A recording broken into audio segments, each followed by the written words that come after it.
마치 신혼과 같은 일이었습니다. 새로운 세계의 신을 쫓듯 사람들은 세상에 존재하지 않는 한 그림을 향해 열광하기 시작했습니다. 이 작품을 세상에 공개한 건 피플이라는 이름의 디지털 예술가. 작년 3월 세계적 경매회사에 나온 매일 첫 5,000일이라는 그의 작품은 놀랍게도 한화로 약 785억 원이라는 금액에 낙찰됐습니다. 현존하는 작가의 작품 중 세 번째로 높은 가격이었습니다.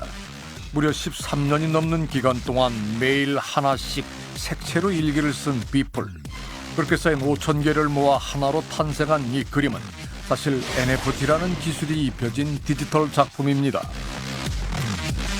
오래된 게임 속 캐릭터 같은 이 NFT 작품의 가격은 100억 원이 넘습니다. 디지털 세상에서 탄생한 그저 단순한 돌멩이 그림과 원숭이 그림도 수십억 원에 달합니다. 영어로 Non-Fungible Token, 한국말로 하면은 대체 불가 토큰이죠. NFT는 그 블록체인상에 기입이 되어 있는 그 소유권이라는 그 컨셉이 가장 핵심인 것 같아요. 디지털 그림, 디지털 어떤 아이디어, 처음에 내가 트위터 썼던 그런 기록, 이런 것들이 디지털 세상에서는 이제까지는 그냥 방치돼 있었는데 이제는 자산으로서 등록이 되고 이제 거래가 될 수 있는 길이 NFT 때문에 열린 거예요. 그래서 디지털 자산 시장이 형성이 되기 시작한 거예요. 거래 기록이 담긴 블록들을 사슬 형태로 연결해 정보를 공유하는 블록체인 기술. NFT는 디지털 콘텐츠의 고유 정보를 담아 개인 간 거래 내역을 공유해 원본을 증명할 수 있도록 진화했습니다. NFT 기술이 적용된 작품이 400만 달러, 약 45억 원에 팔렸습니다. 최근 NFT에 대한 사람들의 관심과 열기가 뜨겁습니다. 대체 불가능 토큰 NFT에 갈수록 관심이 높아지고 있죠. 새로운 투자처로 돈이 몰리고 있는 NFT. 10배 정도 시장이 커질 만큼 주목받고 있습니다. 10월의 마지막 밤. 죽은 이들의 원혼을 달래는 축제, 할로윈의 밤이 시작됐습니다.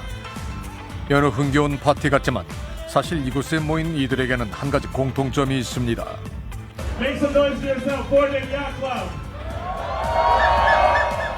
너무 큰 돈을 벌어 사는 게 지루해졌다는 원숭이들. Bored Ape 야트 클럽이라고 해서 BAYC예요. 지루한 원숭이 요트 클럽. 얘네들이 가장 고가에 좀 팔리는 애들 중에 하나예요. 지금 가장 싼 애가 한 3억 5천, 4억 정도를 하고 있고요. NFT 중 세계적으로 유명한 지루한 원숭이들의 요트 클럽입니다. 작년 4월 유가랩스란 미국의 업체는 원숭이 그림으로 제작한 NFT 10,000개를 발행했습니다. 10,000개의 원숭이들인데 전부 다 다른 속성을 가지고 있죠. 저마다 고유 정보가 담긴 원숭이 그림에는 이름 대신 번호가 붙어 있습니다. 그게 어떻게 조합이 됐느냐에 따라서 희소성이 달라져서 다 가격이 달라지는 건데요. 170개의 이미지를 조합해 탄생한 10,000개의 원숭이는 희소성에 따라 가격이 천차만별입니다. 발행 당시 가격은 약 30만 원. 희귀하고 사람들이 선호하는 황금색 피부를 가진 원숭이 그림들 중 일부는 한화로 약 40억 원에 거래됐습니다. This is your ape. Are we debuting? It's really cool. Yes, I was going through a lot of them, and I was like, I want something that kind of reminds me of me. This is my ape. Yours. Yours is so cool. I love the red heart sunglasses. 유명인들도 SNS 계정에 자신이 소유한 원숭이 그림을 소개하며 NFT 열풍에 가세했습니다. 남부를 곳 없는 백만장자들도 자신이 소유한 원숭이 NFT를 자랑스러워합니다. 부를 과시하며 수억 원에 달하는 NFT를 자랑하는 이들도 쉽게 볼 수 있습니다. I have the NFTs. I don't know if you guys know, but it's Bored Ape Yacht Club. It's digital art. It's worth millions almost. 원숭이 NFT는 유명세를 탈수록 가격도 상승합니다. 전 세계에 발행된 원숭이 그림은 10,000개. 숫자가 한정됐기 때문에 원하는 사람이 늘어나면 그만큼 가격도 올라가는 겁니다. 엄청난 수익이 소문나면서 이들의 인기는 점점 늘고 있습니다. NFT도 사실은 이제 처음 발행했을 때는 가격이 그렇게 높지 않아요. 초기에 들어가서 그것들을 갖다 이제 구매하고 여러 거래들이 일어나면서 점점점 가치가 올라오고 그것에도 이득을 보고 이제 그런 일들도 있죠. NFT로 큰 수익을 얻고 있는 이들은 대부분 저렴한 가격으로 민팅에 성공한 사람들입니다. 최초로 NFT를 발행하는 것을 뜻하는 민팅, 그리고 민팅한 그림을 구매한 사람, 즉 NFT를 소유한 사람을 홀더라고 부릅니다. 디지털 파일이라면 무엇이든 NFT로 발행 가능합니다. 이번엔 땅입니다. 하루아침에 서울 강남 지역의 주인이 되었다는 남자. 여기 서울 쪽 강남 근처라고만 그냥 알고 계시면 될 것 같아요. 제가 갖고 있는 땅이 제일 비싼 땅입니다. 이 땅이 NFT예요? 네, 맞죠. 지금은 1억이 넘어갑니다. 그가 보여준 것은 현실에 있는 땅을 모방해 지도로 제작한 NFT입니다. 서울 지역 지도를 구별로 조각 내 NFT 상품으로 판매한 겁니다. 그러니까 남자가 산 것은 소위 디지털 세상에 존재하는 가상의 토지 소유권입니다. 그거 사기 아니냐, 돈으로 못 바꾸는 거 아니냐, 이렇게 다 그렇게 생각하시죠. 종로 땅은 얼마 전에 거래가 됐고요. 지난 3월 3일 684번이란 이름의 종로구 NFT가 약 1억 7천만 원에 거래됐다는 기사입니다. 수익률 14,000%, 참으로 믿기 힘든 숫자입니다. 진짜 집값에 근접하게 팔리는 거잖아요. 진짜 약간 믿기지는 않았죠. 왜냐면은 이게 진짜 이만큼 이렇게 팔릴 수가 있구나 싶기도 하고, 그만큼 이 팔리는 데는 다 이유가 있다고 생각하거든요. 사람들이 바보도 아니고 그냥 허공에다가 1억이 넘는 금액을 이렇게 투자하기가 쉽지가 않거든요. 지난 1월 해당 업체가 전 세계 주요 도시의 지도 조각 NFT 900개를 선착순으로 분양하는 데 걸린 시간은 단 3초였다고 합니다. 가상현실 속의 땅이 현실에서 높은 가격에 거래가 되는 이유는 뭘까? 이 랜드를 소유하고 있으면은 그 랜드 안에서 다른 뭐 빌딩을 짓는다든지, 아니면은 그 랜드를 소유함으로써 그 랜드 안에 그런 기업체들을 들여오면서 홍보를 한다든지, 이제 그런 방향으로도 쓰일 수도 있고요. 가상의 세계? 네, 그렇죠. 현실 세계와 같은 사회의 경제, 문화 활동을 가능하게 만든다는 메타버스 기술. NFT는 이런 가상현실이란 신세계로 통하는 열쇠인 걸까? 부동산 NFT가 가상현실에서 현실 세계처럼 부가가치를 만들어낼 수 있다는 겁니다. NFT와 메타버스에 연결고리가 있다고 해요. 그거는 그냥 NFT 아니어도 돼요. 그게 굳이 NFT일 이유는 없죠. 메타버스는 결국에는 온라인 세계를 얘기하는 겁니다. 싸이월드도 마찬가지잖아요. 온라인 채팅도 마찬가지인 거예요. 어쨌든 인간은 뭔가를 소유를 해야 되는데 온라인 세계에서 뭔가를 소유하려면 소유권을 증명해야 되잖아요. 그 증명하는 방법 중 하나가 NFT라는 거죠. 전문가는 NFT 투자와 가상화폐 투자는 보이지 않는 공통점이 있다고 설명합니다. 이거는 비트코인이랑 똑같다라고 저는 말씀을 드리는데, 비트코인도 마찬가지였어요. 이게 미래의 화폐다, 혁신이다 라고 다들 얘기하지만 솔직히 이게 미래의 화폐가 될지 안 될지 아무도 몰랐어요. 그리고 그 불확실하다는 거를 이미 다 알고 있던 상황에서 비트코인을 샀거든요. 왜냐하면 가격이 오를 거니까. NFT도 마찬가지예요. 그 다음 타겟을 찾은 겁니다. 우리가 부동산, 주식, 비트코인, 조각 투자, 이제 NFT에 온 거예요. 사람들의 욕망에 기댄 NFT는 현존하는 유명 미술품을 미끼로 사람들을 유혹하기도 합니다.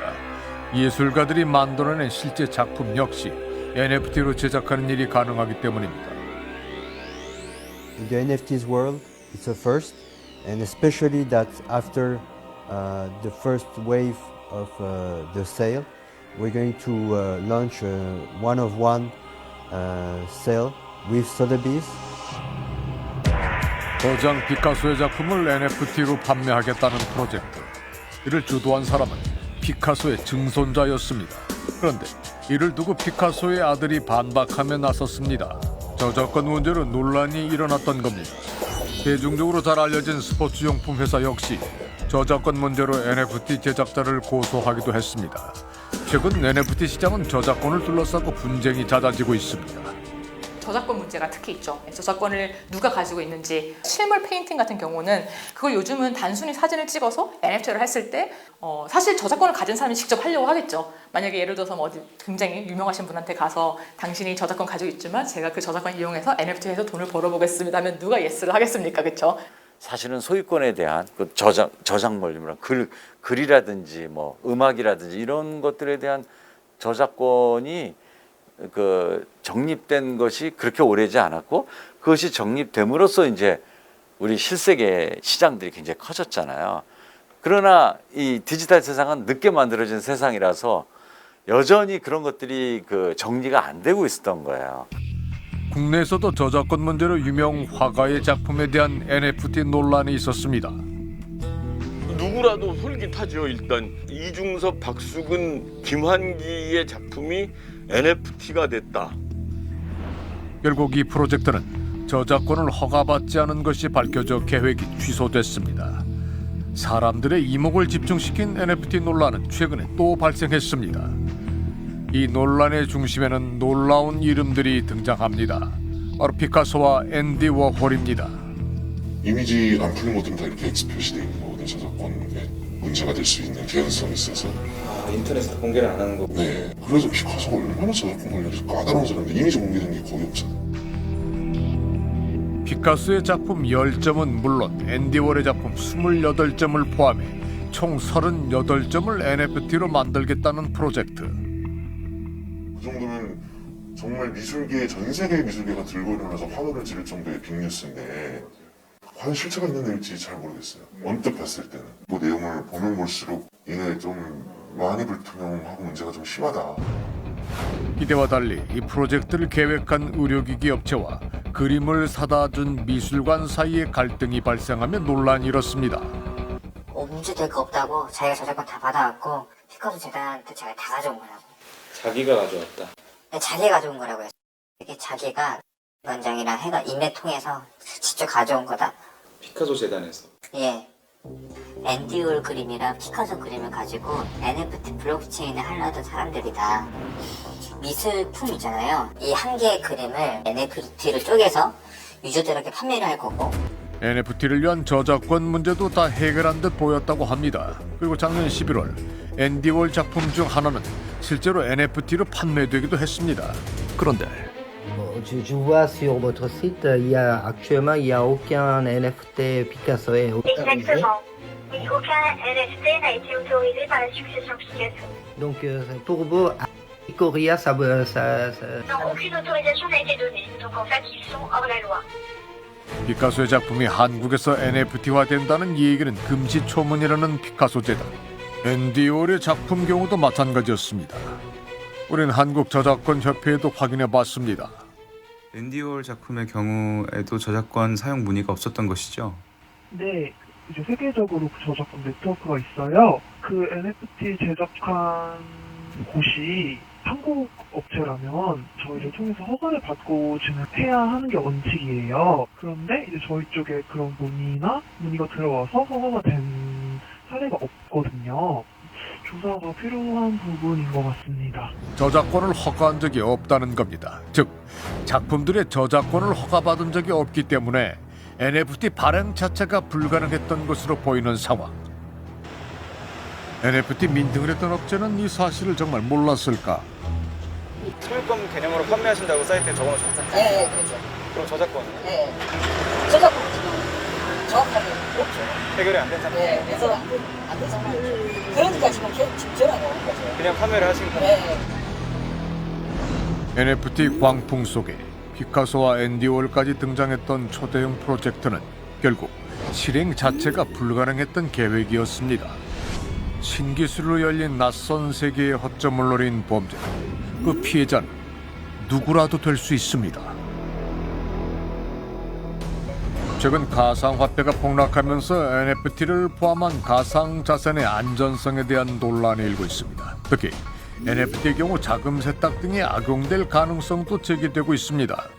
가상화폐를 다루는 사업자들의 경우에는 특근법상 그 규제를 받고 있습니다. 그런데 NFT에 관련해서는 아직 그 정도 수준의 국가에서의 관리가 이루어지고 있지는 않기 때문에 많은 그 기초 지식이 없이 플랫폼을 만들고 계시기도 합니다. EU에서 이제 NFT를 규제하겠다라는 내용의 이제 플랜을 내놓은 것은 있는데 전반적으로 어느 정도는 NFT에 대해서 규율을 정해 주어야 사람들이 이 부분에 이제 투자도 하고 회사도 설립을 해서 뭐 이걸 운영할 수도 있고 이런 의미에서 그런 규제를 마련하고 있다고 봅니다.